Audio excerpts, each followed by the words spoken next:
बारिश का मौसम था। एक पिता अपने 10 साल की बच्ची को दोपहर के समय स्कूल से लेकर आ रहा था। पिता और बच्ची दोनों सड़क पर पैदल जा रहे थे। तभी चलते चलते पिता ने अपनी बच्ची से पूछा, बेटे आज स्कूल में टीचर ने तुम्हें क्या करवाया?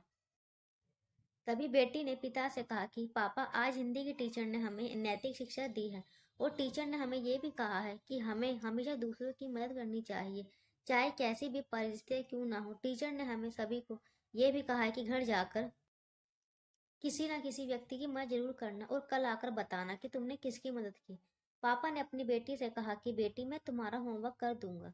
दोनों चलते जा रहे थे तभी बारिश शुरू हो गई। पिता के पास दो छाते थे। पिता ने एक छोटा छाता अपनी बच्ची को दिया और एक बड़ा छाता खुद इस्तेमाल करने लगे।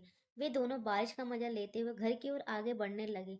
रास्ते में बच्ची ने देखा कि सड़क के किनारे बिल्ली का बच्चा बैठा हुआ बारिश में भीगने की वजह से उस बिल्ली के बच्चे को ठंड लग रही है और वह कांप रहा था। वे बच्चा भागकर बिल्ली के बच्चे के पास जाता है और अपना छाता उसके सर पर रख देता है। ये सब देखकर पिता अपनी बेटी को डांटने लगते हैं और उसे कहते हैं कि तुम बेटी भीग रही हो और बीमार पड़ जाओगी। लेकिन वो बच्ची अपने पिता की एक नहीं सुनती।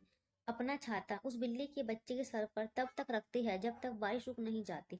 कुछ देर बाद बारिश रुक जाती है और वह बच्ची अपना छाता उस बिल्ली के बच्चे के सर से हटा देती है और अपने पिता से कहती है कि पापा मुझे टीचर ने जो होमवर्क दिया था वो मैंने कर लिया। इतना बोलकर बच्ची अपने पापा से कहती है कि पापा बिल्ली का अगर बच्चा ऐसे सड़क पर ही रह जाएगा तो ये मर जाएगा, क्यों ना हम इसे अपने साथ घर लेके चले। अपनी बेटी का ऐसा जानवरों के प्रति अच्छा स्वभाव देखकर और इंसानियत देखकर पिता का दिल पिघल जाता है और वो कहता है क्यों ना इसे हम अपने घर लेके जाते हैं और अपने साथ ही इसको रखेंगे और इसके साथ हर रोज खेलेंगे। इस कहानी से हमें ये शिक्षा मिलती है कि इंसान हो चाहे जानवर हो, हमें हर किसी की मदद करनी चाहिए। और अगर आपको ये कहानी अच्छी लगे तो कमेंट बॉक्स में प्लीज हमें बताइए और आपको किस तरह की कहानी सुननी पसंद है वो भी हमें कमेंट बॉक्स में लिख के बताइए। Thank you.